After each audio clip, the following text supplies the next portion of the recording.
KPCC നേതൃമാറ്റം ചർച്ച ചെയ്യാതെ high command വിളിച്ചു ചേർത്ത യോഗം. പുനഃസംഘടന യോഗത്തിൽ ചർച്ചയായില്ല എന്ന് കേരളത്തിന്റെ ചുമതലയുള്ള AICC general secretary Deepa Das Munshi 24നോട് പറഞ്ഞു. പരസ്യ പ്രതികരണങ്ങൾ ഒഴിവാക്കാൻ യോഗത്തിൽ കൂട്ടായ തീരുമാനവും ഉണ്ടായി. വിവാദങ്ങൾ അവസാനിപ്പിച്ച തദ്ദേശ നിയമസഭാ തെരഞ്ഞെടുപ്പുകളെ ഒറ്റക്കെട്ടായി നേരിടാനൊരുങ്ങുകയാണ് കേരളത്തിലെ കോൺഗ്രസ് നേതൃത്വം. ഡൽഹിയിൽ ഹൈക്കമാൻഡ് വിളിച്ചു ചേർത്ത യോഗത്തിൽ തെരഞ്ഞെടുപ്പായിരുന്നു പ്രധാന ചർച്ചാ വിഷയം.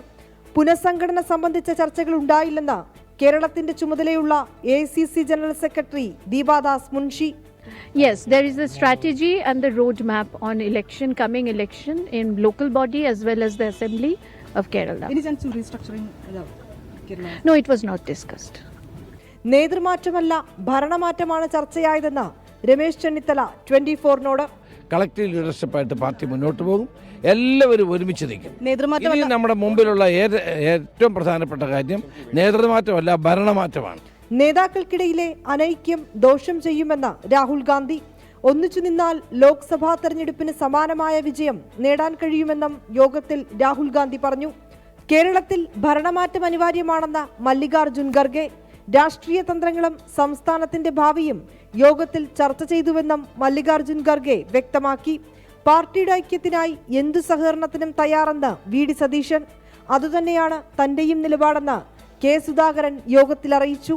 CPIM-നെതിരെ പ്രചരണം ശക്തമാക്കണമെന്ന് യോഗത്തിൽ ശശി തരൂർ ആവശ്യപ്പെട്ടു. പാർട്ടി ഒറ്റക്കെട്ടായി നിൽക്കണം, പരസ്പരം പഴിചാരലുകൾ ഒഴിവാക്കണമെന്നും യോഗത്തിൽ ശശി തരൂർ പറഞ്ഞു.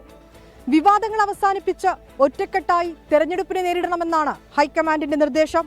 നേതാക്കളുടെ പരസ്യ പ്രതികരണമടക്കം ഹൈക്കമാൻഡ് നിരീക്ഷിക്കും. വിനീത VG 24 ഡൽഹി.